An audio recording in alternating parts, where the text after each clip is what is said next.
Dreams are curious things. Sometimes they can feel wistful, nostalgic, like hearkening to places we fondly remember or otherwise spent a lot of time in.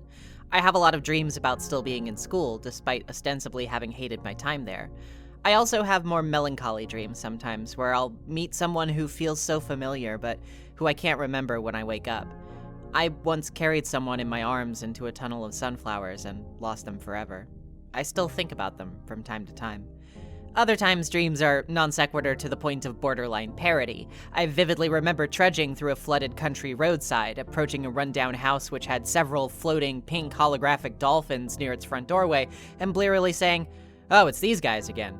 What did I mean by this? Again? Do we have a history?" But despite this often nonsensical degree of tonal whiplash caused by, no doubt, many troubled REM cycles disturbed by any number of firing synapses in our brains, we're still fascinated by dreams themselves.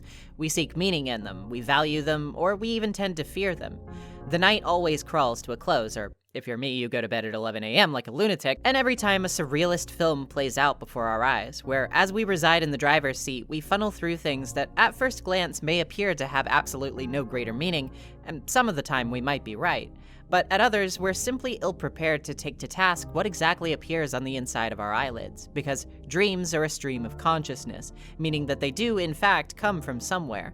It's that ambiguity that we keep chasing to extract depth from that makes us not only fascinated with our dreams, but also stories about or depictions of them.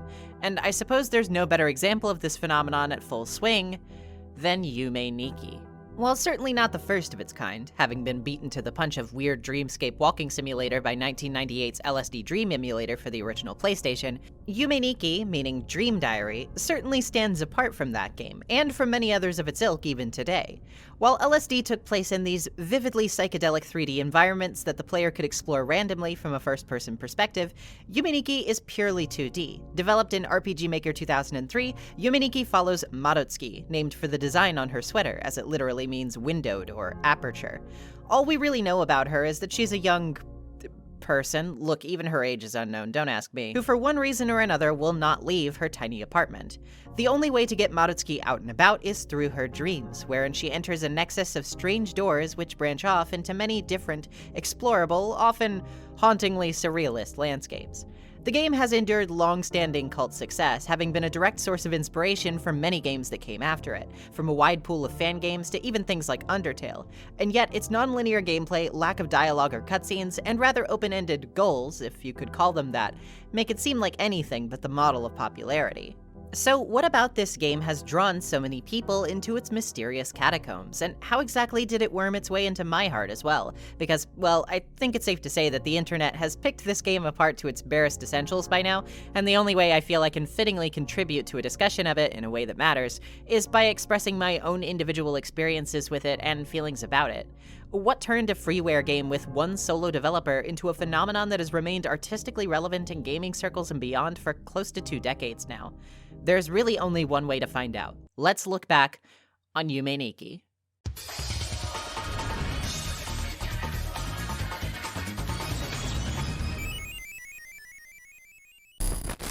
Layer 1. Part of your dream. So, okay, let's brush up on our history, shall we? Yume Nikki was originally released on June 26, 2004 by solo Japanese game developer Kikiyama. Before we can even get into the game itself, this creator is shrouded in mystery, and I don't say that to be dramatic, I say that to be honest. Practically nothing is known about them, not their age, date of birth, or even how they identify. All announcements related to their projects officially use gender-neutral language, so there are a few ways this can be taken, but none we can really make accurate assumptions about. And though they do have an official website, it has scarcely ever updated over the years, and mostly just contains information related to Yume Nikki itself. There, they describe it as neither horror nor guro, just a warm-hearted game. Though they recommend to collect the in-game effects when prompted about what to do in the game, they also say that you can just do anything, implying that this isn't even really what you have to do if you don't want. They once had a music page where they gave short comments about certain compositions for the game's soundtrack, but it's now defunct for the most part. Their name can translate to Machine Mountain, and very few people are confirmed to have ever had direct contact with them. The few fans who have seem only to have received thank you messages for playing the game, and the only other known individuals to have had contact were people involved in licensing for Project Yume Nikki, which created merch for the game, a web manga, and a light novel, all distributed on the now defunct yumeniki.net.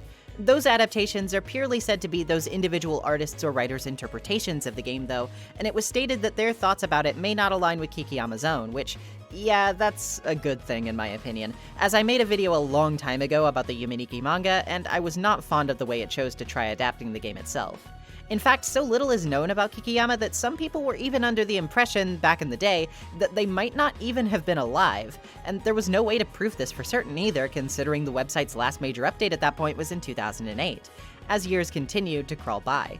That said, with the licensing of extant media from them, and the direct confirmation of their supervision from Playism, the company responsible for making a 2018 3D reimagining of the game, it seems the case was settled that Kikiyama is indeed alive, just notoriously private.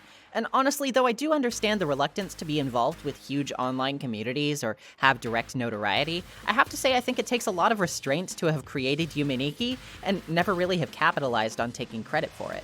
That said, their seminal work was originally distributed for free on 2channel, which was an anonymous Japanese text board founded in 1999. Despite launching in such an unorthodox manner, it met with a nigh-instant cult following, and received several updates continuing into 2007, all of which contained adjustments to the game, and additions of even more strange oddities to find within it.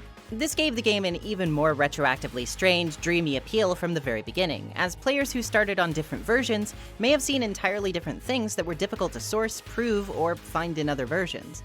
The very first version, 0.00, was published on June 26, 2004, although not much information about the game's development is actually known, even to this day. Furthermore, documentation about the versions is somewhat limited, considering that the game's popularity began to pick up by the time we were very close to the current version, meaning older versions are much more difficult to come by due to lack of archival, with some even presumably being lost to the sands of time. The game went through many changes during these versions, like sound effects additions, map additions, item placements being changed, color or font adjustments, and more. 4 new effects were added in version 0.05, and 0.08 implemented several of the most iconic scenes, events, or NPCs in the game, like Poniko, Uboa, Kyukyukun, and Face.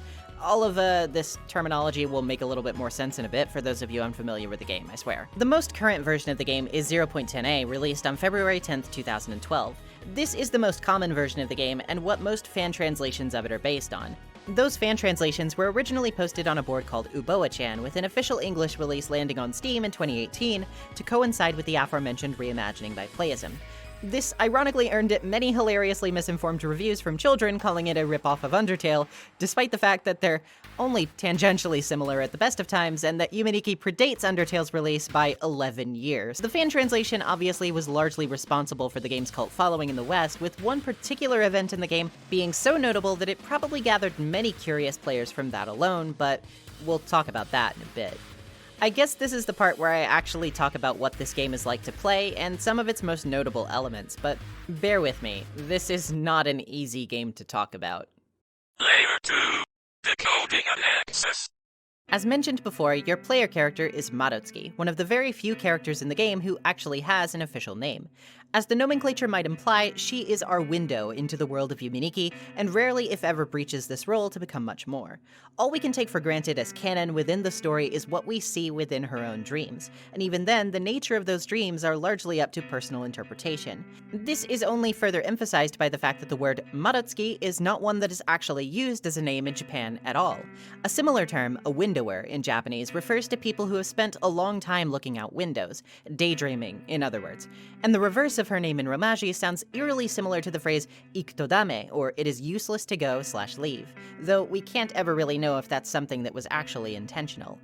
The only little peeks we get into her personality, aside from the dreams we have to filter our thoughts of her through, lie in her small apartment. Her room has a desk, a bed, and a television set. Near the television, she has a single game for what looks to be an old-school Famicom called Nasu, a simple arcade-style game where you walk around with a red bird-looking character who can jump up to collect falling eggplants to gain points. One might be tempted to say that the hardware she owns could potentially contextualize the time period at least, and the Famicom world you can find in her dreams might support this notion. But considering one other key fact about Madotsuki, this isn't exactly guaranteed. The only place Madutsuki can go outside of her room in the real-world section of the game is outside to the balcony. A thick fog rolls around it, which both implies that her room is high up and also prevents us from ascertaining more about her world at large. This already invites plenty of speculation, whether it be that the world itself is unsafe to emerge into for some reason, or that she simply doesn't want to. This, combined with the fact that attempting to leave through the front door while awake will simply cause Madutsuki to shake her head, has made prevalent a fairly common theory about her, especially considering the time period in which this game was released in Japan, and that's that Madutsuki is a hikikomori.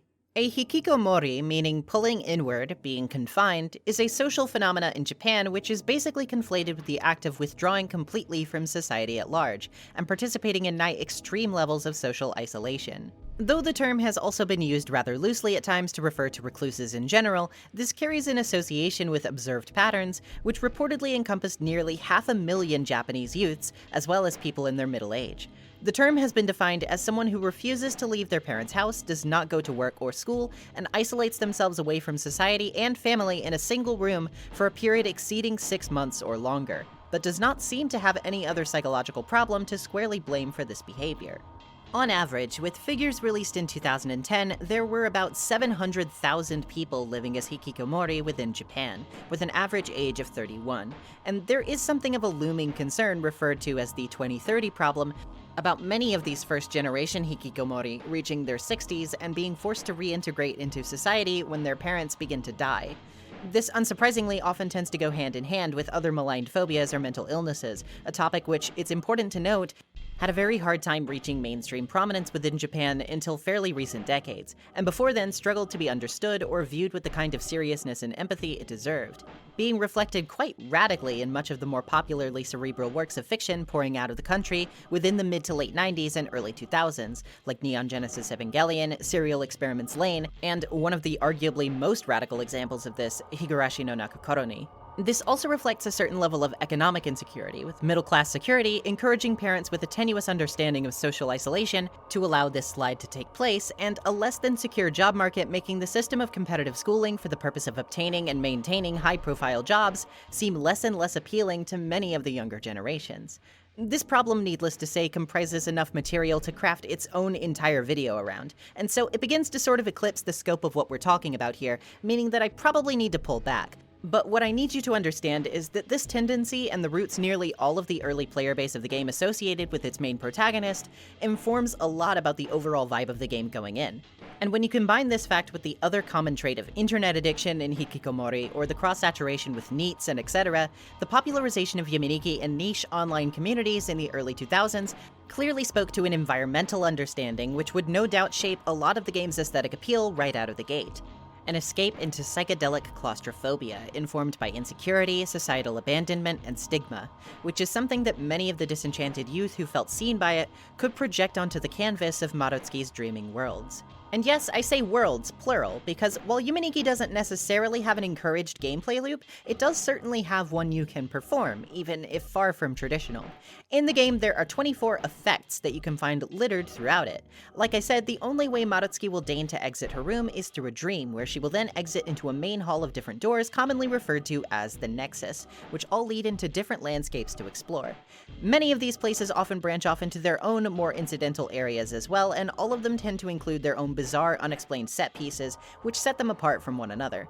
Each effect is only of incidental value most of the time, providing anything from a bike to ride around on, to a frog head, to an umbrella. Though collecting them is one of the most material ways to complete an objective in Yume Nikki, it is rarely punctuated with any kind of immediately obvious practical use for them that denotes any sense of traditional progression. While there are situations worth noting where an effect can be used to access previously unavailable places, or perform certain context-sensitive actions, these outcomes largely contribute little else to the game than the novelty of those experiences themselves, and do not tend to feature very heavily in the way of progress or being rewarded with anything. Of important note is that beyond walking around, collecting these effects, and experiencing the many bewildering phenomena that you'll encounter in the dream world, there is practically nothing else either expected from you in Yume Nikki, or even really possible to do. The term walking simulator, which has been popularized in recent years, seems to most aptly describe the sum total of what Yume Nikki as a game has to cumulatively offer, but this term often suggests a certain level of holier-than-thou attitudes towards certain artsy video games that I don't think is often constructively applied to discussions about about games like Yume Nikki without approaching critically massive levels of self-important backpatting over what constitutes a real video game. So, I'm not really going to try discussing the game on the level of what constitutes a satisfying gameplay loop, mechanically fun goals or objectives, or even what commonly constitutes the ideal of a video game experience, as so many tend to describe it. The only thing about Yume Nikki here that interests me from its perspective as a game is merely as a medium, and how that medium acts as a vehicle for the kind of emotions and speculative storytelling that Yume Nikki seems to be trying to convey. Somewhat controversially, perhaps, and sorry I may have lied a little earlier, I will not be personally examining every single character, event, or world in Yume Nikki here, but rather painting a picture of the emotions personally invoked in myself throughout my experiences with it over the years.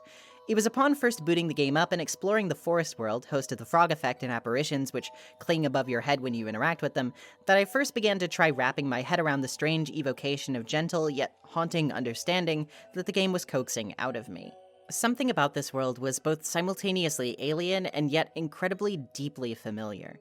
There is not a lot of direct, stimulating satisfaction to receive from walking around in this game, though, something that I struggled to become accustomed to despite the niche novelty it held when I first discovered it as a young teenager. Riding around on the bike certainly helps, and first acquiring the knife adds something of a more constant, sinister edge to the whole affair, most certainly because you can whip it out on a variety of random NPCs, allowing you to send them flashing into a red spray, whimpering out of the world with little other registry being afforded to you. The world of the game hardly reacts to your choices beyond this, much less attempts in any small way to reprimand you for the decision. In remaining just as eerily neutral on the matter, though, depriving you of any traditional reward you might expect from a game like it, like EXP or items or so on, you're left only with the sensation of the immediate event itself, for whatever it's worth to you. Quickly, I began to feel as though there was never a game I had played before this point that made me feel more alone within myself, and more readily able to interrogate my thoughts. Whether it was the simple act of observing a dingy balcony, wandering atop the roof of an apparently abandoned building, sitting in a lounge area with a bubbling cesspool of blood-red liquid, or walking quietly down a rainy road that felt as if there was constantly something looming just beyond the shadows, there was a certain level of inherent introspection that followed you everywhere in Yume Nikki. The silence practically begs you to wonder aloud, meaning that the experience is often as intimately mundane as it is disquieting and maybe even a little scary.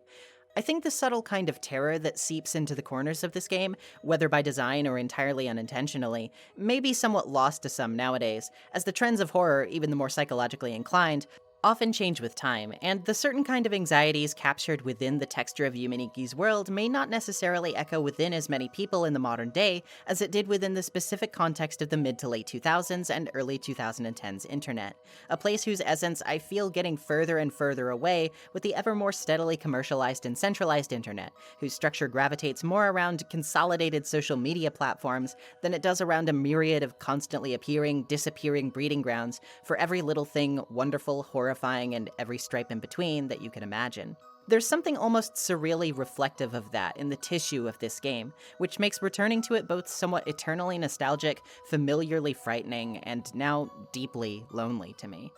This isn't just a vibe either, it's also aesthetically prevalent throughout a lot of the game's environments, not just in the way that Marutsuki is eternally one of the only human outsiders who seem to be breaching these worlds, but how she never really feels as if she belongs in any of them. From the mall-like corridors, which contain faceless shapes of humanoid color which seem to hold little interest in her, to the desaturated wastelands of the White Desert, which seem only to reflect the qualities of a crude escapist drawing that one imagines a world outside to perhaps look like. There are a few examples of this that I think especially drive themselves in, though, and I'd like to explore them here for a little bit, both on the basis of explaining this feeling, as well as touching on some other ones of important note. For one, there is the rooftop ride over the horizon using the witch effect, which sets you over a photorealistic background overlooking a city and mountain skyline in the distance. While the music is for once somewhat vibrant, and Marutsuki's animation has a nearly cheeky level of pep in the way it bounces along to the beat, that freedom to explore the air is constantly underscored by a level of distance from the world below. It seems humanity is nearly always out of reach in Yume Nikki, but only just out of reach, whether through an apartment door or even as an invader into one's own inner constructions of society. There is quite a bit of imagery in this game associated with going down staircases, calling to mind for me a steady spiral into further isolation, like going a layer deeper into a dream you don't want to wake up from, with hands sometimes coming from below, seemingly struggling to pull further back or otherwise reach desperately upward towards something they always fail to reach. Strikingly, there's also this picnic of strange bird women which Madutsuki can only stand off to the sidelines of, but is eternally barred from actually entering. She can only watch people have fun or be social from the sidelines, which suggests a level of constant distance from others that very well encourages the reading of her that we mentioned earlier.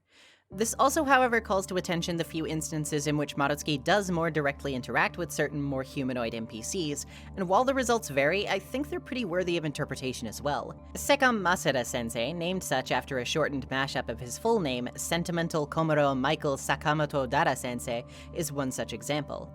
To access him, you need to go to sleep in one of the 5 beds present inside the dream world, going down the hand staircase, past the elevator, and using either the umbrella or Yukiona effects to extinguish the fire and gain access to the underground world storage room. There, you'll find him in the spaceship, a monochromatic vessel of which he is apparently the pilot and carries no other passengers. He has observational windows, a bedroom, and a big organ. He's generally one of the only humanoid NPC figures depicted somewhat consistently as an adult, and for the most part, he's generally pretty nice, it seems. He bears no ill will, and some find his trademark googly eyes as a charming, distinctive feature of the character. Many have speculated he represents some kind of tutor or piano teacher that Madutsuki may have had as well, but again, that's just one way to view things of many. You can totally kill him if you want, but there's also a 1 in 6 chance that sleeping in the bed will lead to the ship crashing on Mars, where you can exit and explore it afterward. Oh god, what is that? Perhaps the most notable humanoid NPC you can encounter in the game, though, is Poniko, who you can encounter in the Pink Sea. Her appearance is by far the most human-looking compared to any other character besides Madutsuki herself, and has a bedroom which seems generally just as normal as your own, complete with a desk, posters, a rug, a wardrobe, and a bed. She also has a light switch you can flip on and off, which is perhaps the reason she's so famous.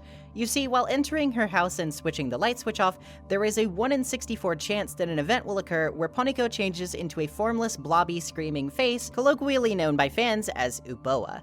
Somewhat interestingly, this name consists of Japanese characters that do not typically go together, evoking a similarly wrong-seeming feeling to the way that the name is constructed as something like Cthulhu in English. When the event occurs, the color and aesthetic of many things in Poniko's room change for a more disturbing overall look. Uboa takes Poniko's place, and the music disappears in favor of a filtered static noise which resembles a constant, strained radio signal like screaming. Interacting with Uboa in any way at this point sends the player to a part of the White Desert with no exit, where a strange, seeping red creature with many orifices appears to be vomiting and clasping at rolling hills in the background, with many uncanny hands. If you go out of your way to stab Poniko before this event can occur, Uboa will never show up, seemingly further linking the two as sides of the same coin somehow. It seems even when Madutsuki deigns to interact with the closest approximations of humanity she can glean a response from, she's either constantly surrounded by potential danger or faced with some kind of horror lurking around the corner, all of which bring her squarely back to isolation. Monoko, basically meaning monochromatic girl, is a nickname fans have designated for this strange pigtailed girl you can see in the White Desert. If you approach her using the stoplight effect, you're given a spinning artistic rendition of her in higher, albeit cartoony detail, where she sprouts many seeming deformities, such as multiple arms that stick out of one another, one emerging from the top of her head, a punctured stomach, and a runny mouth and oozing eyeball.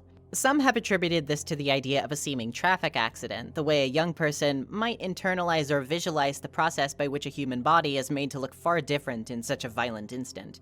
Others still, of course, could liken this to actual deformities, which are often maligned or seen as lesser by society at large, despite the fact that many are inherent and denote nothing of a person's actual worth, character, or anything in between. It's only our perception of what traditionally is called good or normal which decides whether someone like Monoko would be seen as scary or just a little girl.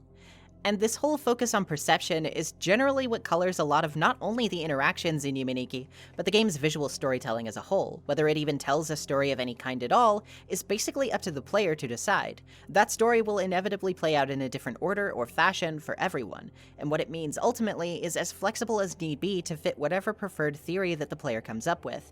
And this is a huge aspect of what has kept the game alive in the public consciousness for so long.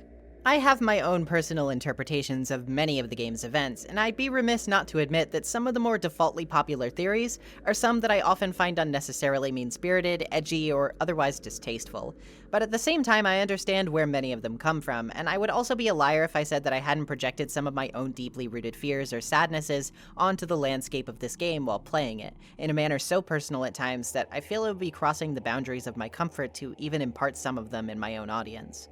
I will say, though, that Yume Nikki often instills me with a passive sense of grief that I can't quite articulate, which feels as though wandering through the memories I've formed of places and people which are so distant that they are abstract, that may be lost forever, and even more still will continue to be. It is an incredibly alienating experience to wander around and stumble upon what appears to be your own corpse in a closet. And while there are many ways to interpret this, I think all of them invite a profound and uniform sense of loss regardless. We, in our dreams even more so, are the esoteric culmination of the many experiences we've undergone, the places we've seen, the people we've met, reflected through a kaleidoscope of expression both inviting and vastly terrifying, reactive, animal. I first played Yume Nikki when I was about in 9th grade or so. For context, as I published this video, I've been out of school for quite a little while, so it's been some time since then. I have something of a troubled memory of that time period, stretching onward into the odd 2017 or so, to put it lightly. As for a myriad of reasons I'd rather not dwell on, I can remember very specific instances of time finely enough, but the minutiae is more often than not completely lost to me. There are large chunks of my life that I simply cannot remember with much clarity, so I think it's probably somewhat evocative to know that around the time I played this game for the first time, I can actually remember the context of it quite well. I had recently suffered massive anxieties around my grades, doing especially poorly in math, which was always my weakest subject, and somewhat ironically, I receded away from public schooling with the intention of doing it all online, thinking for some reason that this would mitigate some of the external factors which were making the process all the more troublesome, least of which not being the still fresh scars of endless adolescent bullying I barely tolerated within the last 3 to 4 years. This predictably did not help, however. While it may have put a band-aid on the issue of bullying for a time, I only became more extremely socially isolated and irritable, and the fact that so much of that schooling style hinged so highly on self-motivation meant that I was actually doing far worse because that sort of teaching just did not work for me. It was perhaps on a surface level a seeming solution to one issue, but it created many others in its wake, which were creating even worse wounds in the long run, and allowing them to fester. It shouldn't surprise you much to know that this was around the time I first watched Evangelion and was profoundly emotionally impacted by it, but it should also not really surprise you to know that this is when I first discovered Yume Nikki. I, like many others, discovered it through Uboa, a fixture of the game that launched it into niche virality with many YouTube gamer types at the time, with its odd proclivities proving an expansive fascination for people to discuss and kill time with. Yume Nikki was obviously weird, but it also even then provoked a sort of atmospheric claustrophobia and subtle eeriness that I had seldom felt while playing any other game except for perhaps the first Silent Hill. And I've already described a few of my first impressions with it, but after slowly overcoming the difficulty curve of learning to be at peace with the fact that I was walking around aimlessly with very little signposting for hours at a time, I began to learn how to become psychologically invested, let's say. I would say emotionally, but it's a bit more abstract than that, because literally 100% of the emotional investment you'll derive from Yume Nikki is a product of your own making, generally speaking. I would often play it in the wee hours of the morning on my days off, the sun barely twinkling in the corners of the curtains as I was huddled up in the blankets of my bed. I played it in the dark attic on Christmas Eve, the world outside an indifferently pitch black as I became more and more intrigued and yet vaguely frightened. And I would literally take my laptop into the car so that on late night drives to the night empty middle school building where I took extra tutoring from a teacher we knew on the side, I could eke out just a few more minutes of introspection and exploration while we were on the road. There was just something both inherently discomforting and yet inviting about this game and its world to me, and I think that all comes down to projection. And I don't say that in a negative fashion. After all, I think projection is the most invigorating and extensively appealing aspect of Yume Nikki to its many fans, myself included. How you see yourself and your own experiences inside of the game is almost kind of like a Rorschach test. To me, Yume Nikki reminds me starkly of this time period in a way that's almost inseparable from the game itself, though my understanding and opinions about its content do evolve with the different stages my life has gone through. For a time, I'll admit this game was almost too associated with traumatic memories for me to feel like I could truly love it again, and I genuinely felt as if a part of me had been removed. That might seem overly dramatic, but it's true, and I'm not particularly interested in either downplaying or attempting to justify it. Art is a powerfully important aspect of our human experience, our expression, and the way we contextualize ourselves against the backdrop of the world at large. And though doubtlessly much of my adolescent emotion tied up in this game was strengthened by the fires of hormonal pressure cooking, I still to this day associate its world and characters with a feeling of profound personal loss and the processing of grief. There are a lot of things I've seen and heard in my many years, some very early, that I wish I hadn't. And if you've been able to gather nothing else from listening to me, I'm sure you can at least hazard a guess towards the fact that I am an extremely emotional person. I always have been. My friends and family often make lighthearted ribs about the fact that if I like something, I will probably inevitably cry over it at some point, if it isn't just straight up comedy. And this game feels as if it filtered a lot of those more intense emotions of mine at the time through a strainer, because otherwise it was all simply too much to deal with or process in a way that made sense. Like the many worlds, both isolating and alien, that Marutsky explores, those feelings were compartmentalized and clinically approached in a way that was perhaps a bit safer, but also distant. There's very few other terms I could use to describe that other than loneliness. It is something deceptively simple and yet abstractly all-encompassing, and I guess that's what made me feel the most seen by Yume Nikki itself. You can go to all these places, meet all these people, make all these memories, but there's something that's always in the way. This curtain you can't cross, and that makes the world you're actually permitted to emerge into a frightening and actively hostile feeling one. The people you actually know feel as if at any moment they may leave or become dangerous to you on the slightest provocation, for reasons you don't fully understand or aren't equipped to meaningfully address. You don't want to be out there, because what's really waiting for you? Just more isolation, alienation, and eventually, warning, we're gonna be talking for a minute about the end of Yume Nikki now, and it's got some pretty sensitive subject matter. This is gonna get personal for a second, so I don't blame you if you think maybe it's a bit too much. I promise it'll pick back up, though. Just, stay safe, okay? So I know what you're thinking. If you're not very familiar with this game and you've been watching me talk about it for this long, it has an ending? And yes, but certainly not the kind you'd typically expect. After collecting all 24 effects in the game, you can dispense them as little multicolored eggs, which, once you've got nothing else to find, pretty much only leaves you with one option aside from wandering aimlessly all over again to your heart's content. You can exit into the main Nexus Hall of Doors, drop all of the eggs you've collected, then exit the dream world by pinching your cheek. Leaving to check the balcony at this point produces an, up until this point unseen, set of stairs near the edge of the balcony. At this point, the only unique option left to you is to make Marutsky walk up it and leap off. A red pool of liquid sits squarely in the center of the screen as the credits roll and a melancholy tune begins to play. The implication of this is incredibly clear, and for the longest time after playing it for the first time, it gave me the feeling that I was most predisposed to gather from it. A sense of dour, inevitable tragedy. It seemed to me that an existence like Marutsky's was one that made this course of action nigh inevitable, and though I've dabbled with similar feelings myself in the past, I would like to say that I am thankfully doing much better now. And this is the one thing that has changed about Yume Nikki to me. Smaller incidental details and potential theories about the story that I can formulate in my head aside, this is the one thing that, of all the vibes my original playthrough imparted on me, has changed since then. It's something that many have pointed out in the intervening years since the game's release, but two of the jellyfish-like NPCs in the dream world appear on screen near the smear on indistinct pavement once the credits begin. This is of little comfort, but little is not none. The fact that you can descend into further layers of the dream within the game only continues to provide more vague branches to follow along, if you're imaginative enough to find justifications for it within the game itself. Is this yet another dream within a dream? Has Marutsky really died, or did she merely think about it? Is she waking from that dream even now, and is there a chance that she may leave again after all? After all, her eyes are always closed during the game, and she doesn't even appear to have food, water, or a bathroom in her apartment, which are certainly things you'd need to hole away properly, but not so much if the whole thing's just a figment of your mind to begin with. I know some people prefer this ending to sit with a sadder tone, as they think that's what really clicks about Yume Nikki. And it's true that not everything needs to have a happy ending to be meaningful, but so much of the game is colored by both personal experience and perception, and to me, that's just not what it reflects to me anymore. By now, it feels like the admittance that even in the darkest depths of what feels like no return, there is a potential to climb your way out of it. It may not ever be easy, and the factors complicating this process can feel overwhelming. It can be messy. It can be ugly. But we can wake up. Sometimes it takes hitting rock bottom to realize that you have the strength to climb to your feet. I went back to public school in 10th grade, by the way, and though it was an inevitable struggle which proved to have many more hardships in store, I finished it. Maybe in some sense, this video has been a window too. Layer 3. Have you seen these doors?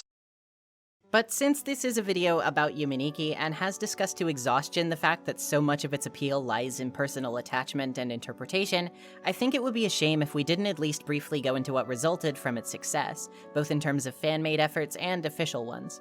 For the fan-made side of things, though, I must sadly say that I've only really played 2 Yume Nikki fan games of prominence at length, so while I'm tangentially familiar with many more, I will not really be spotlighting them much because I don't necessarily feel very equipped to discuss them with any actual meaningful insight.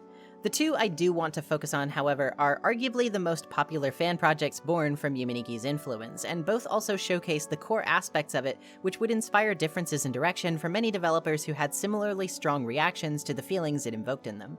Those games are Yume Nikki and .flow. Yume Nikki, whose title is basically just a pun, because ni can be read as 2 in Japanese, haha get it, Yume Nikki, is, as the title suggests, a fan-made sequel to Yume Nikki, which stars Urotsuki, a girl who must once again explore her dreams to see weird stuff, explore surreal places, and collect effects scattered throughout. There are a few key differences in focus which define Tuki's experience, however, and one of those is that it is absolutely massive. A collaborative project between many different users of 2channel and beyond, it is both simultaneously somehow one of the oldest Yume Nikki fan games, having first released on May 26, 2007, and one of the most recent, as it has continued development nigh indefinitely to this day, with more and more places being added. Effects can be mixed and matched, have particular uses, there are multiple endings, and the game is constantly growing and evolving as each year passes, with the latest version as of this writing literally coming out in November of 2022. That is 15 years and counting of active development, and there's no telling when the game will stop growing. If anything is for sure, it's that Urotsuki's not really in a rush to finish dreaming quite yet. It's basically so massive at this point that you have to download it in segments just to get the newest version, as archiving all of the files required to run the game in just one RAR file would be too troublesome. While the game is certainly not free of horrific content and more surreal atmospheric horror like its predecessor, I think it should probably go without saying that Tuki is much more focused on the explorative aspect of Yume Nikki, which made it such an appealing rabbit hole to begin with.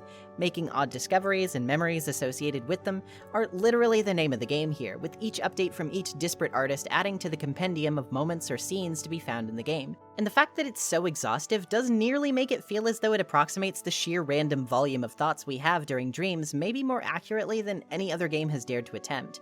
Though I do love a lot of these events and maps though, I think one of the things that's lost in the shakeup for me is the seeming cohesiveness that comes with the vision of a sole developer. Tuki simply couldn't exist without multiple devs and artists, of course definitely not in the scope it exists in, but to me I think this makes the process of theorizing about it a bit more tiring. There is certainly a lot to gain from the game artistically regardless, don't get me wrong, but even if I didn't know anything about Kikiyama as a person, I could at least be decently sure that whatever vision they had, if any, was kept consistent through the lens of their singular influence. It meant that whatever they saw in their own head, it all slotted together, and thus was possible for me and many others to connect in whatever ways we personally saw fit too. Tuki, by contrast, has so many hands in it that I'm not really sure you could do that the same way.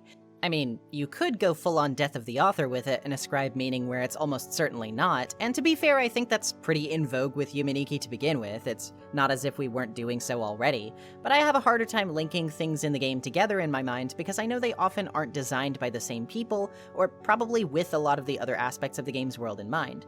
Still, for the simple fact that it's as impressively put together and massive as it is, not to mention that the art direction is fantastic, and Urotsuki is probably my favorite character design from one of these games' respective protagonists, I have a huge soft spot for Tuki, and may try to talk about it more in depth someday. I just wouldn't expect it to be anytime soon. It's certainly a love letter to a lot of what made Yume Nikki so great, but by the nature of its very scope, I do think it's not quite as intimate as I'd prefer. .flow, on the other hand, is nearly the polar opposite, delving into the personal so starkly that while I don't think it at all loses any of the explorative merit either game has in spades, it does certainly become less narratively vague, even if there is still room by nature of its format to insert speculation about the meaning of certain things. Developed by solo developer LOL, .flow was originally released on February 15, 2009, and most recently updated in May of 2019. The game stars a pale white-haired girl named Sabitsuki, who, rather than simply sleeping, uses a computer to explore the world inside of her mind, to both collect effects as well as potentially unravel the dark details of a repressed past. The game is well known for its more exaggerated focus on silent storytelling, violent and grotesque imagery, and more overt horror elements like jump scares. While the gameplay elements remain largely very faithful to the original Yume Nikki, the subject matter is much often more overtly concrete or identifiable, rather than completely abstract. The environments are much more moody and dark and often resemble the human body. Sabitsuki is constantly pursued throughout the game by bloodied human characters who try to trap her in inescapable areas, and many of the distinctive NPCs found throughout are more often linked with theories of the girl's past or her surroundings. One of the more unique elements of the game, though, are the forbidden areas, which actually lend a sense of more traditional gameplay structure in that they are areas that cannot be accessed before you have all effects and drop them off in Sabitsuki's PC. If you try beforehand, the screen will simply fill with static and she'll back away, seemingly almost implying some kind of mental barrier or repression preventing her from accessing these parts of her own mind. With the effects stored in the PC, Sabitsuki will switch out with an alter ego commonly referred to as Rust, which is seemingly more malevolent, violent, and has more monstrous features. She can surpass these barriers and acquire 3 boxes, which are themselves used to access the true ending. It's a little dour, considering it involves Sabitsuki having her legs chopped off, but some interpret it as her being taken off of life support before she can be racked by a fatal illness which would kill her far more painfully, so yay? Yeah, illness and body horror are the name of the game here, to the point where some kind of disease is pretty much all but assumed by a majority of the game's fans to be the central conflict for Sabitsuki's character and why she cannot leave her room. There's even an ending of the game where, after entering the Rust Corridor, you must beat Sabitsuki's inner demon, which looks like a version of herself overridden with disease and leaking blood, suspected to represent either her own core or alternatively the source of her ailment, to death with an iron pipe. Once again, Sabitsuki is approached by a cleaner who equips a chainsaw while she turns, smiling and laughing as she lunges. The screen cutting to black with a scream. Once again, her legs are no longer with us after the cut. The cleaner carries the body away, and Sabitsuki is shown standing on stumps. Rust waltzes by many of the game's NPCs with headphones on, arriving lastly at a cleaner who bows to Rust as the credits appear. This ending has similar theories surrounding it, but the survival of Rust certainly has some interesting implications. All told, I think .flow is quite grimdark, and honestly, in retrospect, I don't think it holds up narratively as well as I thought it did as a teenager. There's definitely still a lot of worth here, though, and I'd be lying if I said that I didn't think the art direction still slapped. Rust in particular is such a cool design, and the mastery with which LoL sprites body horror on such seemingly small sprites is actually quite impressive. Medical horror is something I think is definitely worth exploring, and right to do so in the Yume Nikki format, but you kinda have to be careful about this sort of thing and how you leave certain things up to interpretation, because debilitating medical issues are no joke, and while I don't necessarily think that this was ever LoL's intent with the game, I would definitely hate it if I had a horrible disease and people went around talking about how it'd be more merciful for me to just bite it. I think this game really shows the potential for even more extreme expressions of horror that Yume Nikki inspired, though, and showed that it was certainly possible to convey something more narratively driven through its framework. But while I don't dislike the narrative slant it has inherently, I certainly think there are merits to keeping that kind of thing a bit more subdued. In .flow's case, it kinda walks a fine line and probably should have been a bit more defined, but I can certainly see the appeal in how it was developed, and I think LoL ought to be commended for how it panned out. I think it goes without saying that even with these 2 examples alone, it should be clear how and why Yume Nikki inspired so many people to do something similarly artistic and yet evocatively vague all on their own. It's an endless spawn point for ideas, expression, and storytelling, both from authors themselves and their fans who want to piece their breadcrumbs together. However, while many fans certainly seem to have the right spirit, if nothing else, I don't think companies necessarily got the same memo. Layer 4. For those who don't go looking. With success, there are often obligatorily successors, and though Yume Nikki's success was much more cult than mainstream, it did not escape this trend for very long. Adaptations of it, while perhaps not in abundance, certainly exist in numbers that many an indie game do not receive, and while I'm not so artsy as to insist all corporate productions are incapable of similar artistic merit, I would argue that whatever merit these products do exhibit at least fails to capture what I've been so earnestly attempting to discuss so far. While I can't actually comment on the light novel adaptation by Akira Hijiri, seeing as I've never read it, I can and actually already have commented on the manga adaptation released online between May of 2013 and March of 2014. This collaboration between Vocaloid artist Machigerita P on writing duties and Alien 9 artist Tomizawa Hitoshi handling the visuals attempts to take the material present in the original game and spin its own dramatic narrative from it, and the results are mixed to say the least. My video I once made about it is pretty old at this point, but frankly my opinions of it haven't changed much if at all.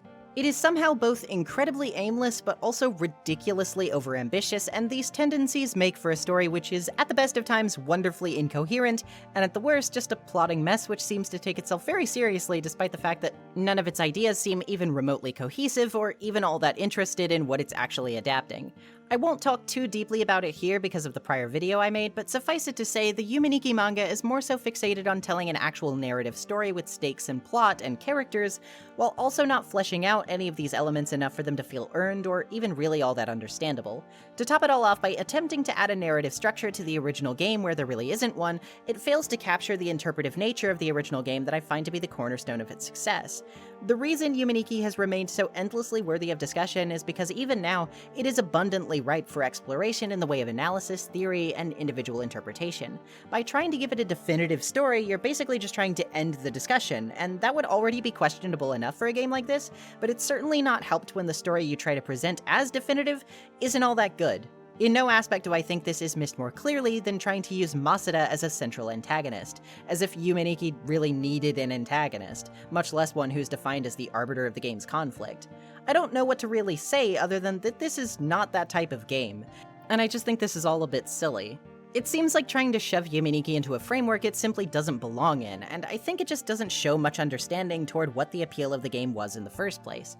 And if you want any better proof that corporately motivated products based on this series totally missed the forest for the trees, then look no further than 2018's Yume Nikki Dream Diary.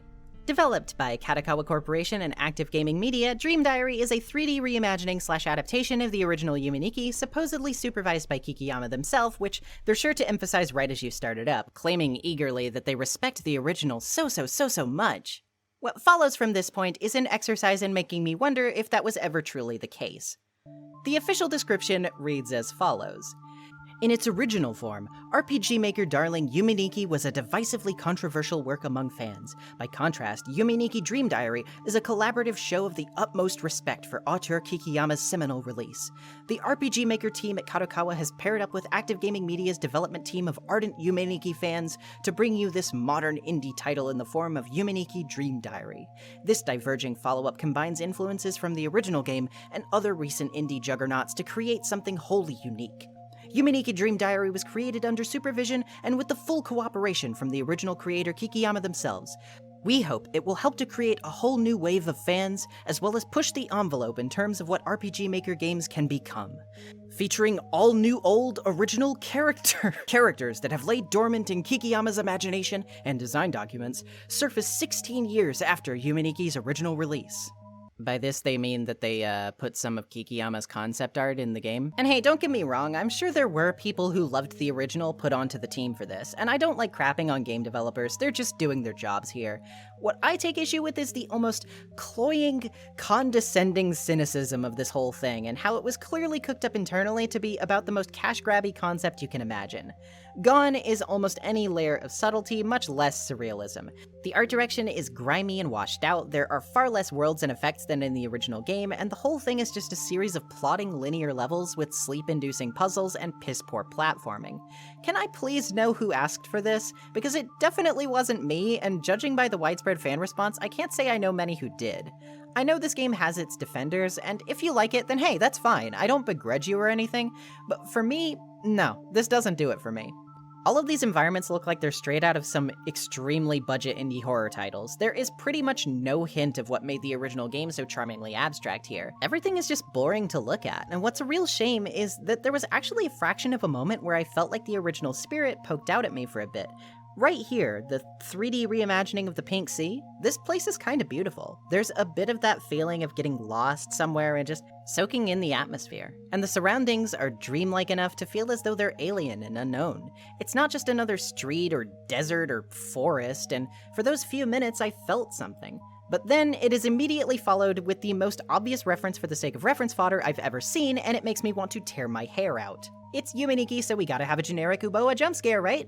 And also, frankly, there's just something even more cynically boring about the way this game seems to view the iconic content from the original anyway. Pre-Uboa event, Poniko is actually a fairly pleasant NPC in my book. You know, sure she's kind of deadpan, but she'll hang around while you're in her room, she'll skitter about, and seems fine to let you walk around. In this game, by contrast, she's huddled up at a desk, and if you try to interact with her, she just defensively curls away, giving you the stink eye and covering up her belongings like she doesn't want you looking at them. What's the deal with this? If you think it sounds like I'm getting annoyed over nothing, though, I'd say it's really not that big of a deal in isolation, but when you view it against the backdrop of the whole thing, it just starts to get really annoying. The game itself is so much more focused on what seems like cheap, angsty horror for its own sake. This game really took and ran with the idea that Yume Nikki is horror, despite the fact that Kikiyama straight up said it was not intended to be.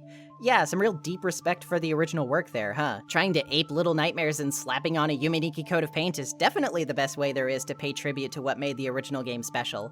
I mean, for God's sake, we have dedicated chase sequences, cartoony rolling eyeballs that attack you, discount Silent Hill puzzles. What else can we add in? Oh, how about a cameo from the Oni from Ao Oni?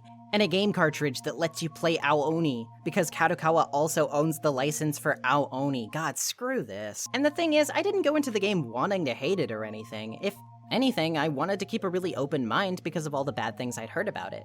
I'm something of a romantic when it comes to recognizing good qualities in things I think otherwise get a bad rep, and it's not as if this game is without aspects worth complimenting, but they're so far outweighed by things I just found so mind-bogglingly irritating that I can't really muster any spirited defenses here. They basically just tried to turn Yume Nikki into a typical bargain bin indie horror game, and in the process sucked out all of the personality, charm, and uniqueness, in favor of marketable, fan-servicey drivel that didn't even satisfy many of the people it was made to appeal to.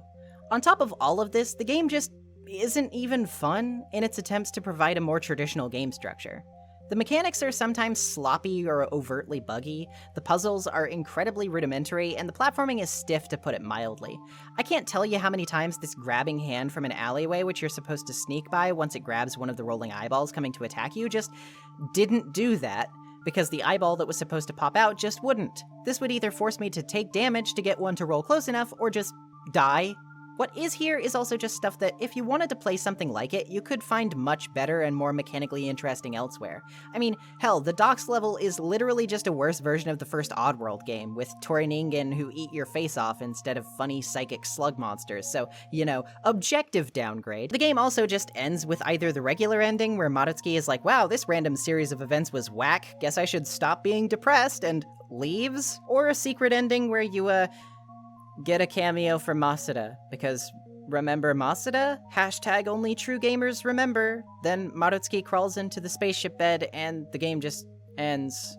Because why be bothered to actually make a conclusion based on this rather than just going, do you get the reference? Do you get the reference? Okay, cool, game's over now. If you want Yume Nikki, this game is not going to give it to you, because it's too busy wanting to be more commercially successful games to give a solitary shit about what made the original game so unique and memorable to begin with. And the games it is trying to be instead of Yume Nikki do a far better job at, you know, being those games than Dream Diary does, so this game just feels nigh completely arbitrary. There is nothing unique that it brings to the table that I could point to it for over any other game, and in that respect, it couldn't be any more different than what it claims to be inspired by.